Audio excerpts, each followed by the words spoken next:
want to say good day to you this day of your time. How are you all? All right. I'll take that as an okay. First and foremost, once again, we thank each and every one of you individually, all of you together collectively, for the co-creation of this interaction. It is a great gift to us that allows us to experience our passion and our pleasure in communicating with all of you. Let us begin this transmission, which is titled the Mind-Body Meditation. It is based on what we have termed the 7 basic needs in life, in physical reality. Now, we're not going to do the meditation right now, but we're going to tell you how to do the meditation, and we will do a short version of it later on. For now, let us remind each and every one of you what the 7 basic needs in physical reality are.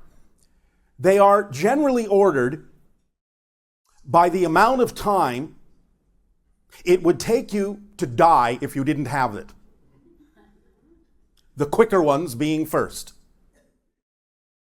Now, some of them may seem like the lack thereof would cause you to physically die. Some of them don't necessarily seem that way, but they would allow you to experience, if you didn't express them, what you might perceive as a kind of diminishment of spirit, which could lead to the idea of depression and could lead to the idea of death, but it takes longer for most people. So let us begin to remind you of the 7 basic needs, first of all, before we go through the description of the mind-body meditation. Number 1, you need air. Without it, you will die physically relatively quickly. Now, please, before we continue, understand we are talking about the average, typical human. We understand that there may be beings on your planet that are shamans or medicine people or great teachers that may to some degree have been able to transcend some of the things we're about to say as basic human needs. But we're not talking about them, we're talking about what most of you would experience. So air. Very rapidly, without it, physical death will come. Next will be water. You will find that without water, you may last roughly about a week. Many of you might think the next would be food, but it's not, it's sleep. You need sleep. You need to connect to spirit. You need to dream. You need to process in that way. You need to recharge in that way. And without it, you will find that in about, give or take, 11 days, you will start to go insane and probably start to die. Next is food. And you can last about 2 weeks without it, give or take. Now, after that, you find that the length of time gets a little bit longer and it becomes something a little bit different. So those are the first 4. Next is what you might typically call shelter. Now, this doesn't necessarily mean a house. It simply means whatever environment is conducive to you thriving in physical reality. If you are in a particular area on your planet that is comfortable and allows you to exist without an actual typical shelter, that's fine. So we are really just talking about a conducive environment, be it a house or living in the jungle. Next comes the idea called connection or relationship. Now, it doesn't necessarily have to be a relationship with a human. It can be a relationship with an animal. It can be a relationship with a tree, with a rock, with the cosmos, with all that is. But some form of sense of connection, of belonging, of being part of all that is also necessary, or you will sort of start to feel a spiritual atrophy within you. You will feel cut off and lonely. Finally, you have the idea of what we might call creative expression. In other words, what we have talked about many times about acting on your passion, expressing yourself, the true self in life. The idea of this creative expression, if dampened down, if held back, will again cause that internal, emotional, and spiritual atrophy that will allow you to feel that you are not being you. Again, may allow you to feel disconnected from all that is in a variety of ways and can lead to depression and death. over long periods of time. So these are the 7 basic needs. If you allow yourself to have air, to have water, to have sleep, to have food, to have shelter, to have connection, and to have creative expression, your life will be fulfilled.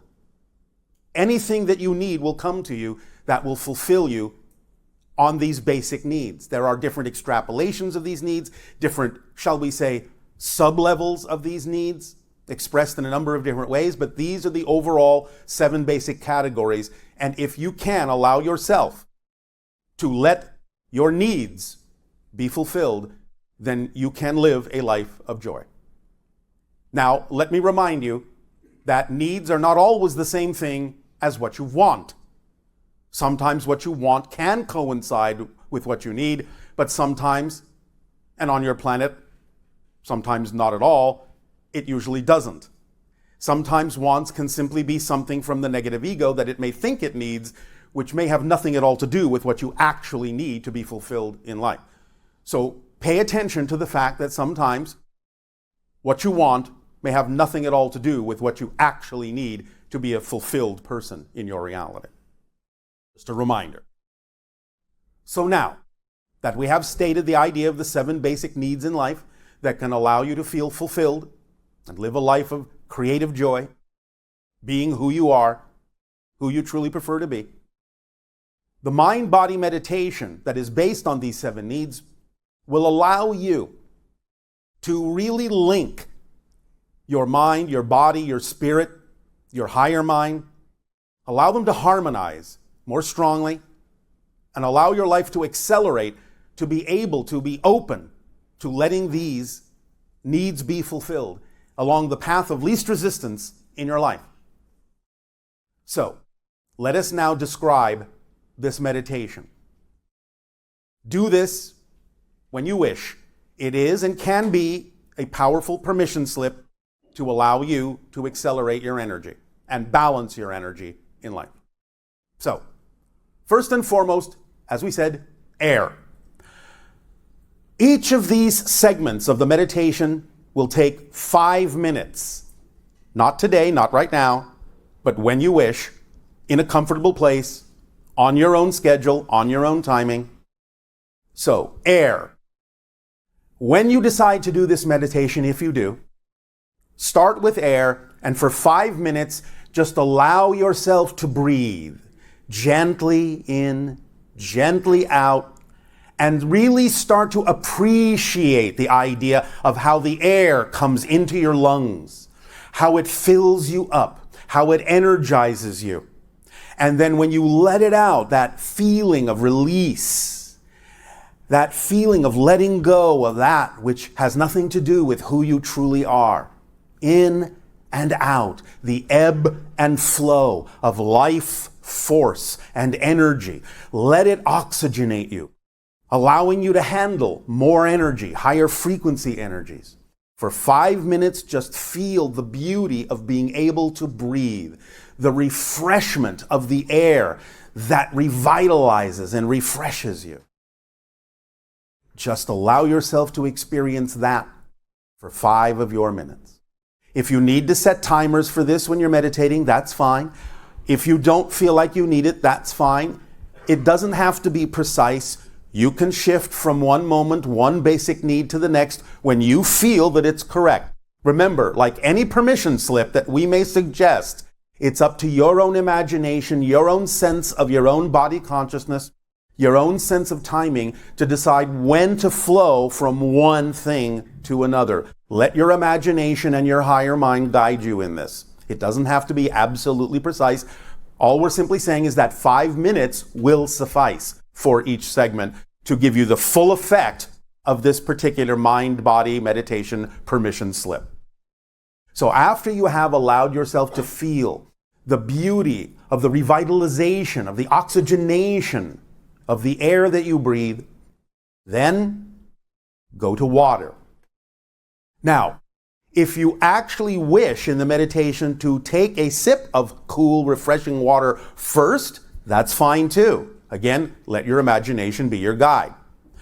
But in that segment, allow yourself to feel the sensations, whether in your imagination or literally, of that cool, clear, refreshing water that you're drinking in, filling up your cells, plumping them up, giving you the medium by which communication can happen between the cells, giving you the medium by which the electric currents in your body can travel most efficiently, giving you that sense of connection to the water of the world, to the water that you are mostly made of as a physical being, to the water that covers most of your planet, to the rain that rains down upon you and allows things to grow.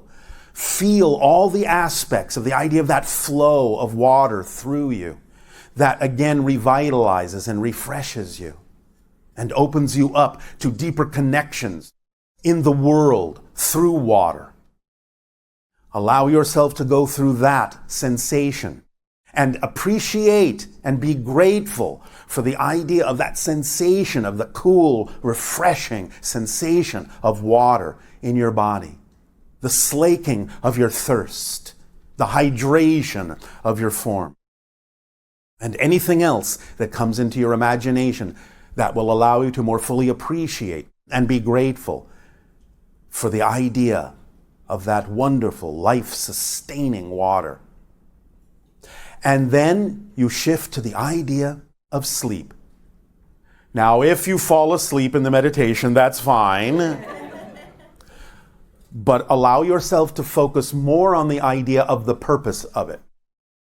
You can begin to feel the sensation, the coziness of laying down after a wonderful day and you're a little bit tired and you're excited to get some sleep and you feel yourself drifting off into that wonderful, restful place, feeling your energy calming down, feeling everything smoothing out and balancing out, that wonderful, cozy sensation of the blankets over you, your head resting on the pillow or wherever it is you like to lie down or sit up and drift off into sleep, drift off into dreamland. Again, whether you actually do it or not, allow yourself to appreciate that what you're doing when you sleep is actually waking up into your true spirit self and making that connection to more of your being which resides in spirit. Because you never really leave spirit. You're all there right now. You're just dreaming that you've left, and that's what physical reality is. So when you ponder in this meditation the concept of going to sleep, it is actually waking up from the physical dream. So the idea is to wake up into more of your spirit self, make that connection, be aware of that connection, let that connection be like the charging of your battery, the realigning of your being, the order of your mind, the template level that determines what you experience in physical reality that you can rearrange in the direction of what you prefer to manifest in the physical world. Allow yourself to feel that connection to more of your being, the fullness of your being, and how much bigger you are as a consciousness. Be in that state floating. Feel the floating and the appreciation of that connection and the sensation of that beautiful floating on the currents of the ocean of creation as you drift off into dreamland, into dream time, in the timeless void. Allow yourself to ponder that for the 5 minutes. And then allow yourself to go into the idea of food. And again, if you wish to take a small bite of something that you enjoy and feel the pleasure of that sensation and the taste and the texture as it explodes in your mouth, and as you imagine or really chew and swallow, and you feel the revitalization and the energization of what it is that you are imagining or truly eating, and the gratitude and appreciation for the receiving of that sustenance and that support in life that energizes your body, that keeps it alive and thriving in your world. Allow yourself for that 5 minutes all of the enjoyment and the sensations of the idea of how food sustains you in your life. and allow yourself again that deep appreciation for that gift from your world that it supplies to you, that it uses to sustain you as extensions of nature. Because you are not in nature, you are nature. You are extensions of Gaia, of the earth consciousness, nature itself, and you are sustained by nature itself and all the teachers that the earth has to give you, that are natural, that work with you to expand your consciousness and also at the same time ground you to earth. Allow yourself to feel those wonderful sensations and different flavors and tastes rolling around in your mouth, on your taste buds, in your body, and the energy that comes from that as you move through life, as you see yourself gaining energy, being more active in life. Ponder that for that 5 minutes. And then move to the idea of shelter or environment. If you are in a place that you love, then appreciate it. Appreciate every angle of it, every corner of it, the color of it, the smell of it, the textures of it, the things it is made of. Or imagine the idea of your ideal dwelling or your ideal environment, whether it be indoors or outdoors. Feel upon you the sensations of either being in that dwelling or outside with the sun and the moon and the wind. Whatever it is that allows you to feel comforted, allows you to feel that you're thriving in that environment, allows you to feel that you are protected in that environment, not in the fear-based sense, but just nurtured and held in the arms of that environment, supported and sustained by that which is representative of your house. Again, be it inside or outside, but the product of all your beliefs that are in alignment and harmonious with who you truly prefer to be, that provide for you the dwelling, the environment, the world itself, in all of its physicalness, in all of its tangibility, in all of its sensations, that allow you to thrive and come and go and know that you will always have a place called home. And it will always welcome you. You will always belong there. Whether you move or not, whatever you call home, you will always belong because home is within you. And you take it wherever you go. As long as you are following the path of least resistance that is representative of the path of your passion, wherever you wind up through synchronicity will always feel correct, will always feel supportive, will always feel nurturing, and will always feel like home. Because you will be that home, and it will be reflected to you in the reflective mirror reality around you that you call the physical world. And allow yourself deep appreciation of that environment, whatever it may be. And then you move on to the idea of connection and relationship.